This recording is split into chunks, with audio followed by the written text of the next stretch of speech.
clouds parted over the Isles of Boreas. It was time to choose.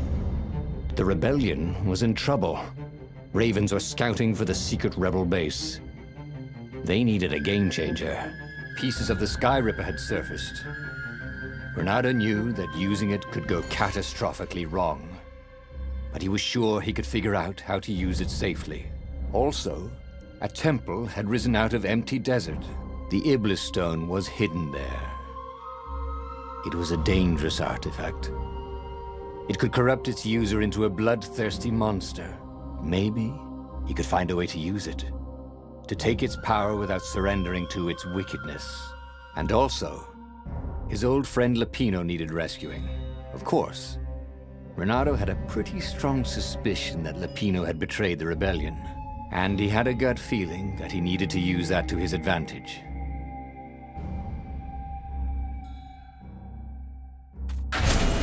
Every child knew about the Sky Ripper.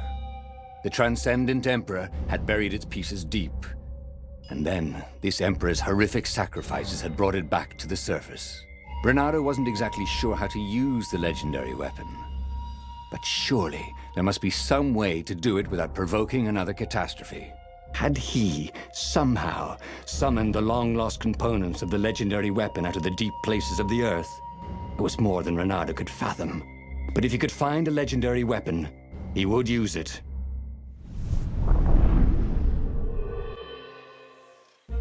As he set foot on the island, Renato couldn't help feeling a bit curious. Was Lapino still waiting to be rescued? No. He was probably drinking champagne with the ravens. Did ravens drink champagne? Did rabbits? Renato felt oddly thirsty, come to think of it. Why had he chosen the Sky Ripper? Renato never made plans that required constant vigilance. He was a hero. He didn't think too much. He just went with his gut and hoped it all worked out. The Sky Ripper was a long shot. He'd have to devote himself to it. No side journeys, no rescuing old friends. That was against his nature. Could he stick with it?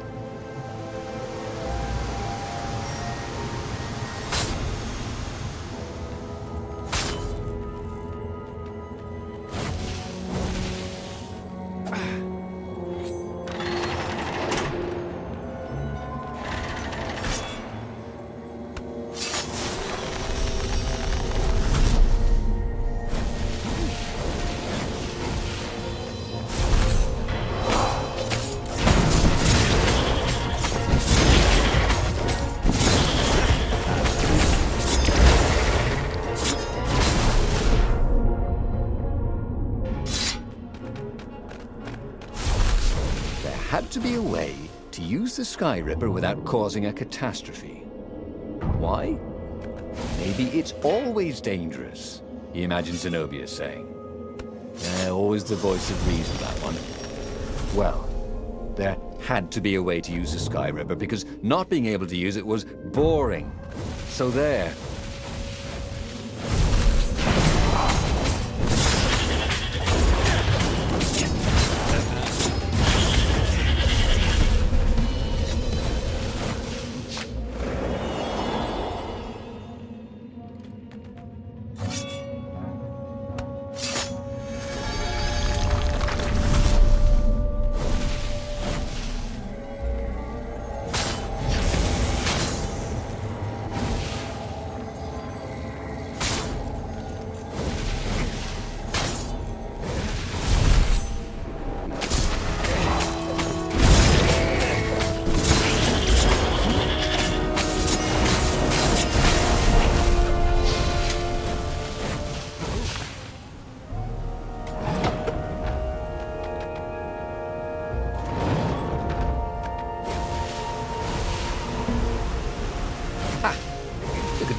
Wasn't even trying anymore. As if it knew it had met its match.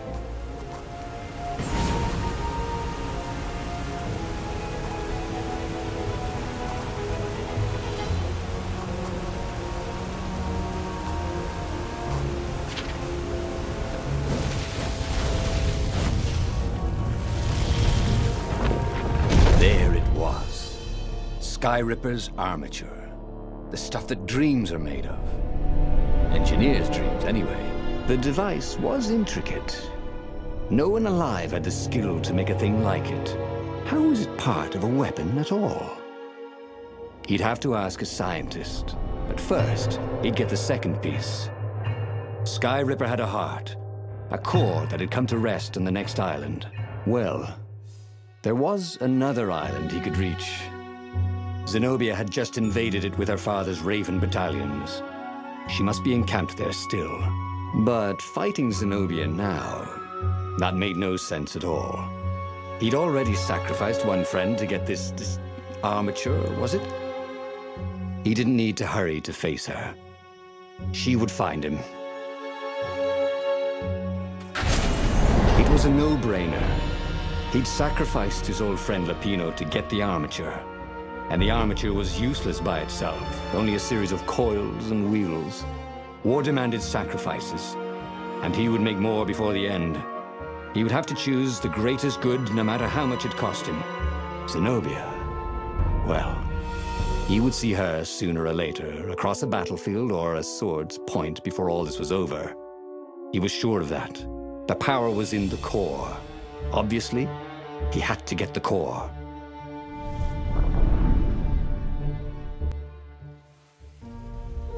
He looked up at the old trees around him. They were so big and so old. They'd been there before he was born, and they'd be there after he'd passed into legend. Was he confronting his own unimportance? What had got into him? He was no philosopher. Anyway, who cares? He was plenty important. He was a hero, and soon he'd prove it.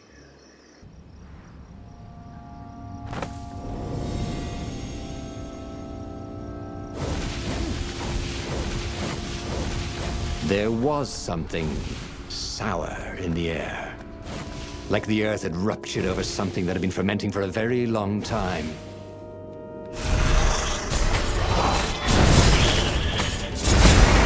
It made him a little nervous. Slide at the other end you couldn't see.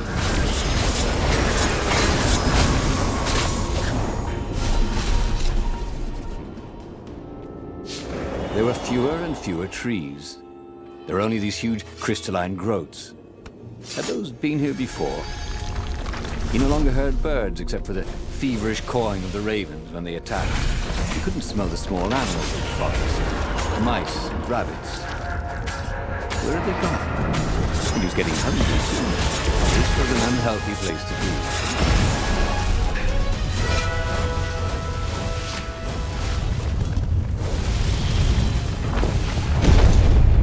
The 20-sided core made him feel physically sick. Once he had sneaked into a temple of the dark art, and he hadn't liked what he smelt and saw there. This felt like that. As quick as he could, he wrangled the icosahedron into the armature. The wheels began to spin, then glow. The sick feeling quickly spun away. Now he only felt sad. He had lost good friends for this war apparatus. Maybe Lapino wasn't such a good friend. Yeah, that made him feel better. He carried his prize back to the Farfarer. Now, he had to make his next move. There was a key Imperial outpost on the Nexus. If this really was some sort of super weapon, he could use it to wreak havoc on the enemy. And if it wasn't, well, better to know that before the final battle. But maybe he should show it to some scientists first. There was an observatory on the Nexus. Maybe he should go there before he fired it. Renato had never been much of a student. At Swordfu School, he'd never read the books, just looked at the pictures. And Zenobia. But weapons he understood. His gut told him that the Skyripper would work great. He would use it to take out the Imperial outpost. And what's the worst that could happen? The thing wouldn't work, and then he'd take it to the scientists, right? Renato actually could think of a few things that were worse, but he would make sure they didn't happen this time, right? Exactly.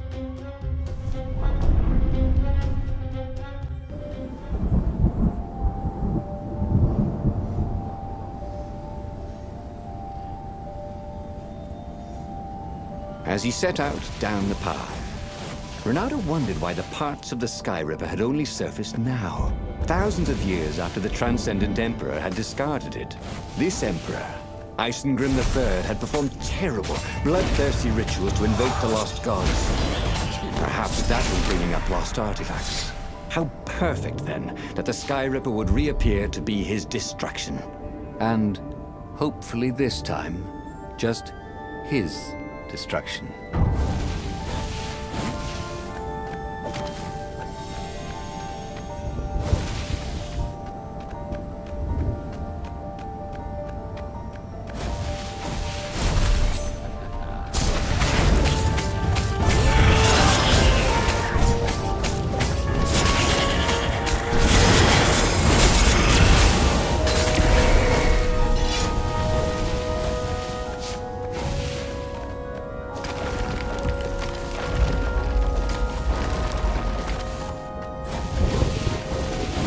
Tired of slaughtering ravens. Maybe it was time to test out the new weapon. He turned a knob on the Sky Ripper. It made strange, mechanical noises. The wheels spun faster. It began to hum. The Sky Ripper was following his every step. At least it acknowledged him as the master. But there was no trigger. How was he supposed to fire it? "Fire," he said. Nothing happened. Well, maybe it just needed to warm up. After all, it hadn't been fired in thousands of years.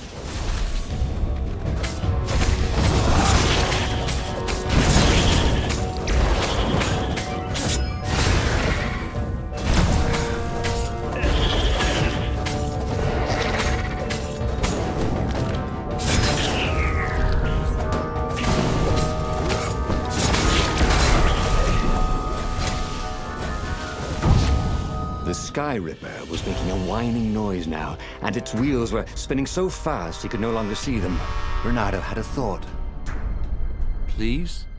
he asked. The Sky Ripper began to glow. Boom! The outpost burst into flame. Ravens flapped out screaming, wings on fire. The base was his. The far speaker toad came hopping out. "Renato!" It croaked, sounding like a toad version of Zenobia. "Don't use the Sky Ripper. It will destroy the world." "Yeah, sure it will," cracked Renato. "Pull the other one." "If you don't trust me, go see Calaveras." That sounded sensible. Why did she always have to sound sensible all the time? Oh, it was infuriating. Of course she would say that. He was supposed to hurry and bring the Sky Ripper to the council so the rebels could actually win the war. But what if she was right? Damn it.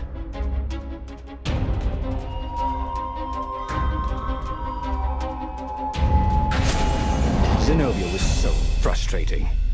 If she couldn't get you with magic, she'd get you with reason and caution and sensible arguments.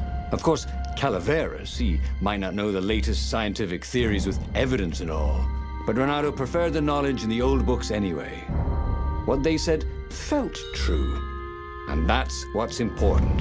You should be careful, though. She'd probably guess he'd come here. That meant she'd probably set an ambush for him.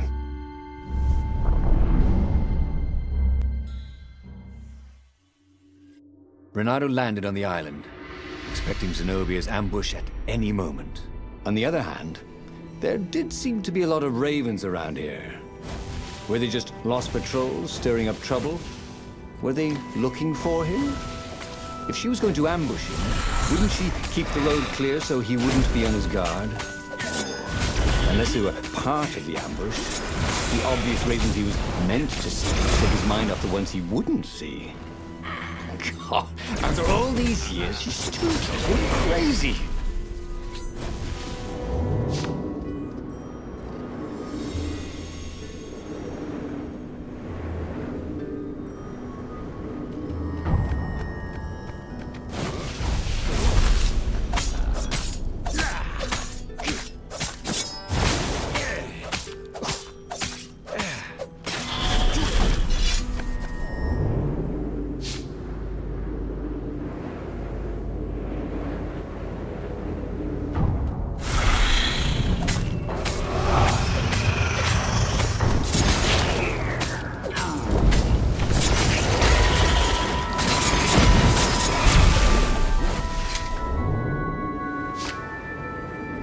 Zenobia's ambush never materialized.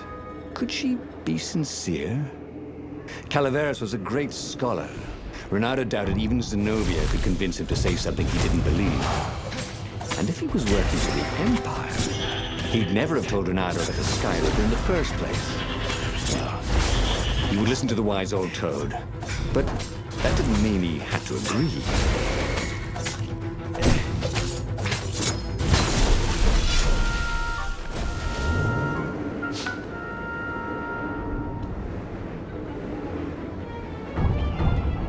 Haven't you heard?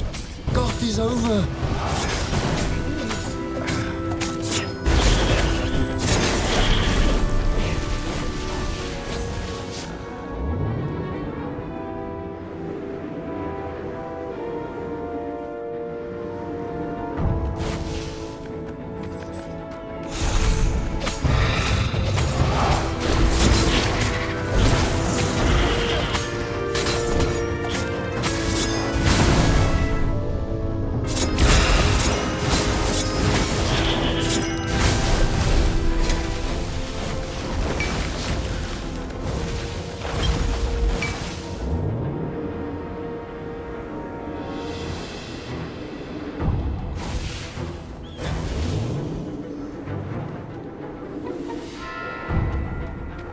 Why? Why did he listen to Zenobia? She was the enemy. Of course she didn't want him to use his shiny new weapon. The thing was, she was appallingly honest. She wouldn't lie even to an enemy. And if she'd never lied to him. So if she said he had to see Calaveras, it probably was a good idea to see him. Ugh, it was infuriating.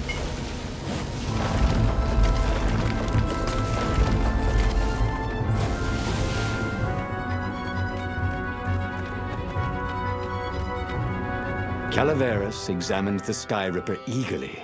Oh, how often does a new relic surface? He brushed off Zenobia's warning. Oh, what do surfaces know about physics? However, he did know a few ways to make the weapon even more precise and more powerful, and quickly went off to tinker. Soon the Skyripper no longer whined, but thrummed like a hummingbird taking off. It was ready for war. And so, Renato thanked Calaveras and took the legendary weapon to the final battle. But where were the other rebel ships? Had something happened? He could defeat the Imperial fleet with a Skyripper, but he couldn't govern. He was not cut out to be Emperor, and he'd no desire to be one.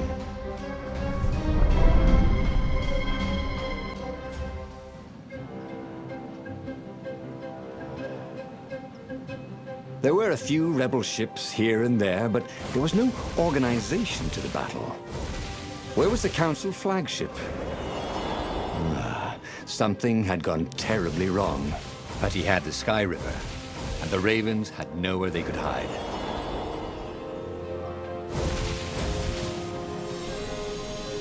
The port was heavily guarded. Let's go someplace they really didn't want it to go.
Was on the deck, bleeding. Why was she even here? They found our base, she croaked. The Council, all dead. We must surrender. No, we can still win this, said Renato. I have the Sky Ripper. He would be a real hero and save the day, even when all appeared to be lost. You're a good boy, said the speaker. And then she died.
Fired the Sky Ripper.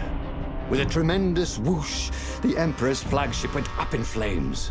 And for good measure, he played the beam around it, setting all the other nearby Imperial ships on fire too. And he watched them burn. See?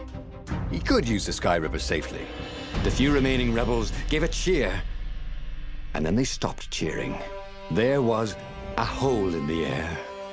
A blackness, like a tear in a parchment. Wind was blowing into it, widening it. It grew larger.